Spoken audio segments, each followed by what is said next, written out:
Matapos ang nakaraang sagupaan, muling napunta kay Luo Qingyun ang atensyon ng buong arena. Ilang araw lamang ang lumipas, ngunit kitang-kita na hindi na siya parehong mandirigma. Ang kanyang lakas ay tila sumailalim sa isang napakalaking pagbabago. Isang pag-unlad na maging ang mga manonood ay hindi makapaniwala. Hindi na nag-aksaya ng oras si Luo Qingyun. Mahigpit niyang hinawakan ang kanyang sibat at biglang sumugod. Sa isang iglap, pinakawalan niya ang Heavenly Wave Illusion Realm. Umikot ang kanyang sibat habang sumasabog ang napakalakas na enerhiya sa paligid. Parang dambuhalang alon ang puwersang kumalat sa buong entablado hanggang sa lamunin ng gintong liwanag ang halos buong arena. Nayanig ang paligid. Napaatras ang kanyang kalaban habang ang mga manunood ay napatayo sa kanilang mga upuan. Hindi nila inaasahang ganito kalakas ang teknik na kayang ilabas ni Luo Qingyun. Ngunit hindi pa yun ang tunay na nakakagulat. Kahit walang profound artifact, nagawa pa rin ni Luo Qingyun na gamitin ang naturang galaw ng buong lakas. Sa halip na matakot, tila lalo lamang itong pinukaw ang kanyang kagustuhan na lumaban. Mabilis siyang bumawi. Itinaas niya ang kanyang sibat at nagsimulang umagos mula rito ang nakakakilabot na kulay asul na enerhiya. Unti-unti itong nagkaroon ng anyo hanggang sa lumitaw ang isang napakalaking asul na dragon. Umalingaw-ngaw ang puwersa nito habang rumaragasa ito patungo kay Luo Qingyun. Ngunit hindi umatras si Luo Qingyun. Nagbanggaan ang dalawang makapangyarihang puwersa. Gintong liwanag laban sa nagngangalit na asul na dragon, ang buong arena ay halos matabunan ng pagsabog. Sa gitnang napakalawak na ilusyon ni Zimao, rumaragasa ang kapangyarihan ni Luo Qingyun. Biglang nagbago ang muka ni Zimao. Hindi niya mawari kung paano natuklasan ng kalaban ang tunay niyang posisyon. Akala niya ay ligtas siyang nakatago sa loob ng kanyang illusion technique, ngunit hindi nalinlang si Luo Qingyun. Itinaas ni Luo Qingyun ang kanyang sibat. One sword pierces. Sa isang iglap, sumabog ang matalim na puwersa mula sa kanyang atake. Dumiretso ito sa mismong kinaroroonan ni Zimao. Napabulalas na lamang si Jiang Ruobing sa gulat habang ang lahat ng nanonood ay napanganga sa nasaksihan.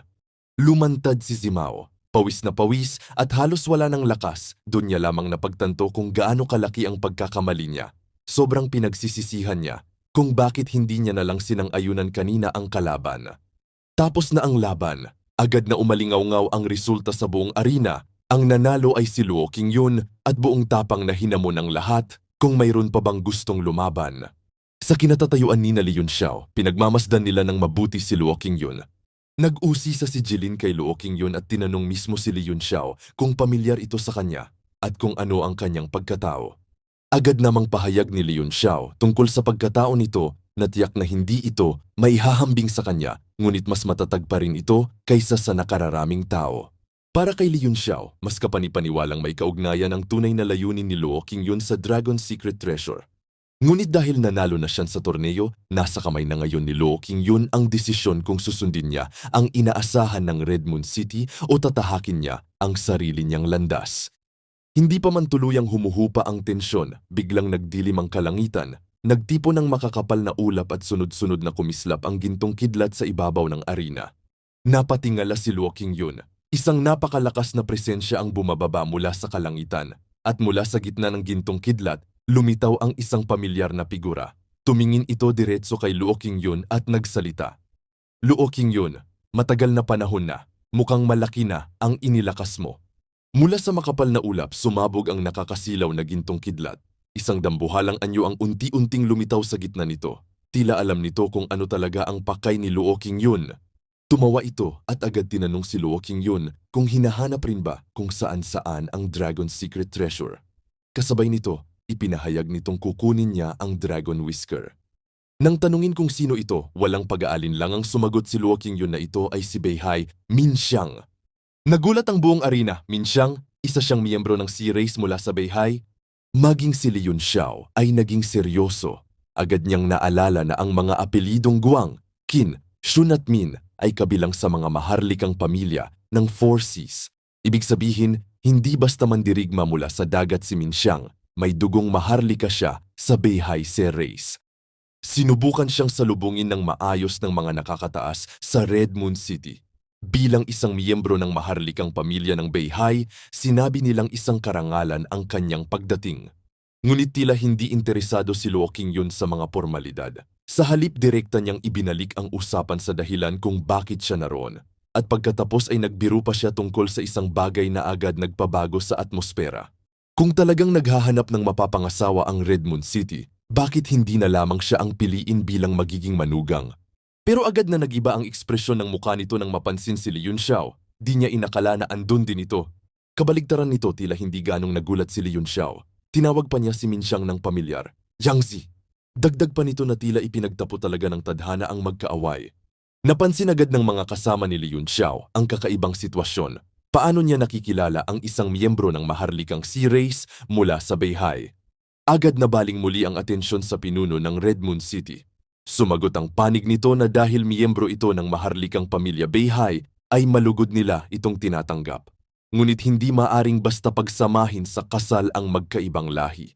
Hindi niya nagustuhan ang sagot at higit pang uminit ang sitwasyon nang ituro sa kanya si Luo Qingyun. Ipinaalala sa kanya na ang Luo Qingyun na nasa harapan niya ay maituturing ding kalahating tao at kalahating yao. Kaya kung tunay na bawal ang pag-isang dibdib ng makaibang lahi, bakit pinayagan siyang sumali sa martial arts marriage tournament? Kung pinayagan si Luo Qingyun, bakit siya tatanggihan dahil lamang isa siyang miyembro ng Sea Race? Doon tuluyang nawala ang mapaglarong tono ni Minxiang. Dagdag pa niya, naglakbay siya ng 10,000 milya mula sa Beihai tapos sasabihan siyang hindi maaring magpakasal ang kanilang mga lahi. Nag-iba ang ekspresyon ng mga pinuno ng Red Moon City nang marinig ang tahasang banta ni Minxiang. Hindi rin basta maaring maliitin ng Red Moon City ang banta ng Sea Race. Noong nakaraan, minsan nang nagalit ang Sea Race dahil kay Gu Feiyang. Napakaraming mandirigma mula sa karagatan ang humabol sa kanya hanggang sanktuary upang humingi ng paliwanag. Gayunpaman, isinara lamang ang sanktuary ang kanilang mga pintuan at iniwasang makipagdigma. Maraming taon ang lumipas at hanggang ngayon ay hindi pa rin lubos na alam ng sangkatauhan kung gaano kalakas ang buong Sea Race. Kung maging ang sanktuary noon ay piniling umiwas sa direktang digmaan, lalong hindi maaring basta magdeklarang digmaan ang Red Moon City laban sa kanila. Gayunpaman, hindi nangangahulugang maaring yurakan ni Minxiang ang dangal ng Red Moon City. Sila ang nagtakda ng martial arts marriage tournament, kaya nasa kanila rin ang karapatang magtakda kung sino ang maaring lumahok. Kung wala ng ibang pakay si Minxiang, maaari na siyang umalis bago tuluyang lumala ang sitwasyon. Ngumisi lamang si Minxiang, handa siyang umalis sa isang kondisyon, ibigay sa kanya ang Dragon Whisker at si Li Yunxiao. Napaisip bigla si Li Yunxiao kung ano ang koneksyon nito sa kanya. Ngunit tumanggi ang Red Moon City. Hindi maaring ibigay si Li Yunxiao dahil isa itong mahalagang panauhin. Higit pa ron, ang Dragon Secret Treasure ay bahagi ng dowry para sa anak ng City Lord. Walang dahilan upang basta ito ipamigay sa isang taong bigla na lamang dumating at nagbanta. Ngunit hindi na tinag si Minxiang. Kahit ano pa ang mangyari, determinado siyang makuha ang Dragon Whiskey sa araw na yon. At kung talagang may tapang ang mga tao, isang simpleng paraan lamang ang nakikita niya. Hayaan siyang lumahok sa martial arts marriage tournament. Kung hindi nila siya papayagan, iisa lamang ang magiging kahulugan nito para kay Minxiang. Mga duwag ang mga tao. Agad na sumabog sa galit ang mga manonood. Hindi matanggap ng mga human cultivator na isang miyembro ng Sea Race ang pupunta mismo sa teritoryo nila, hahamunin sila at tatawagin pa silang mga duwag. Sunod-sunod ang sigaw mula sa paligid ng arena. Pinapaalis nila si Minxiang at kinukutya ang kanyang Sea Race. Ngunit sa gitna ng kaguluhan may isang taong tila walang pakialam sa lahat ng komplikadong patakaran, si Luo Qingyun. Direkta niyang hinarap si Minxiang. Para kay Luo Qingyun, walang saysay ang mahabang pagtatalo tungkol sa lahi, kasal, torneo o mga patakaran ng Red Moon City. Para sa kanya laban lang naman ang kailangan. Bakit kailangan pang gawing komplikado? Bugbugin lamang niya ito hanggang bumagsak. At sa halip na magalit, tumawa lamang si Minxiang. Nagustuhan niya ang tapang ni Luo Qingyun. Tinitigan ni Minxiang si Luo Qingyun na parang isang mabangis na hayop na nakakita ng karapat-dapat na kalaban. Gayunpaman, may pang-iinsulto sa kanyang mga salita. Tinawag niyang isang defective product si Luo Qingyun, isang nilalang na parabang hindi ganap dahil sa pinagmulan nitong kalahating tao at kalahating yao. Ibinuka ni Minxiang ang kanyang mga braso at buong yabang na tumayo sa gitna ng arena.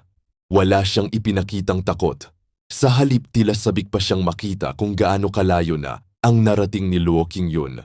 Naghamon ito na ibigay ni Luo Qingyu ng buong lakas at tingnan kung gaano kalaki ang inilakas nito ngayon. Walang pag-alinlangan na sumugod si Luo Qingyu. Buong lakas niyang ibinagsak ang kanyang sibat at sa sandaling umatake siya ay agad napansin ni Li Yunxiao ang kakaibang mga simbolong lumitaw sa sandata, ang Maha-Ancient Text. Alam ni Li Yunxiao na hindi basta ordinaryong sandata ang hawak ni Luo Qingyu. Buong kumpiyansang sinalubong ni Min Xiang ang pag-atake gamit ang kanyang Luo Ho Spear. Ngunit nang magbanggaan ang dalawang sandata, biglang nagbago ang kanyang ekspresyon. Napatanong siya sa kanyang sarili kung anong klaseng sandata ang gamit nito.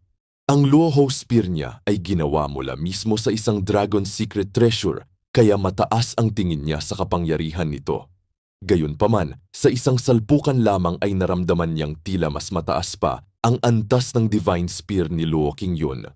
Sa halip na matakot, lalo pang naging interesado si Min Xiang. Dahil kilala si Luo Qingyu na nagmamay-ari ng ilang Dragon Secret Treasures, naisip niyang hindi na niya kailangang isa-isang hanapin ang mga ito. Kapag natalo niya si Luo Qingyu, maari niyang kunin ang lahat, lalo na ang misteryosong Divine Spear. Samantala, hindi basta pumayag si Luo Qingyu na maagaw ang kanyang sandata. Ipinahiwatig niyang may tunay na nagmamay-ari ang Divine Spear at hindi basta maaring kunin yun ni Min Xiang dahil sa gusto niya.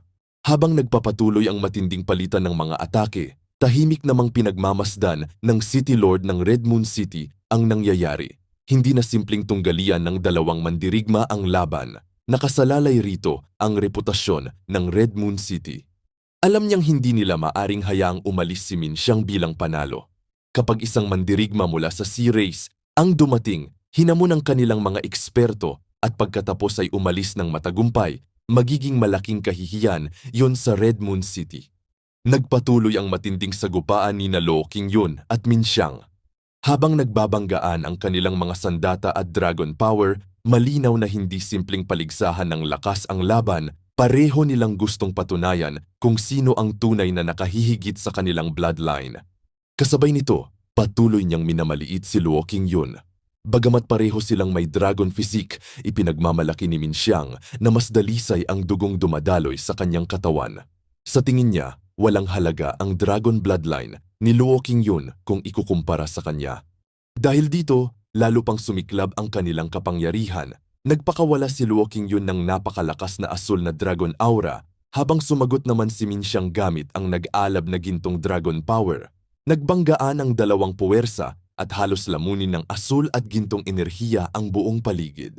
Habang pinagmamasdan ng laban, nagsimulang mabahala ang mga nasa Red Moon City. Isang mas mabigat na tanong ang bumabagabag sa kanila.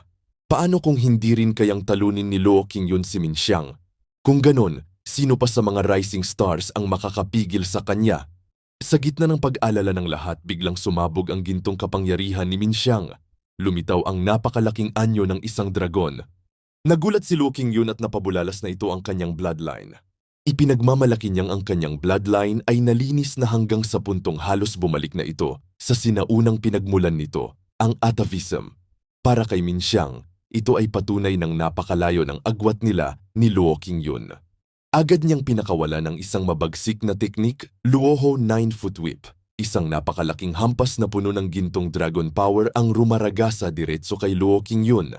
Hindi umatras si Luo Qingyu, mahigpit niyang hinawakan ang kanyang divine spear at sinalubong ang paparating na atake at ginamit ang complete skill sweeping thrust.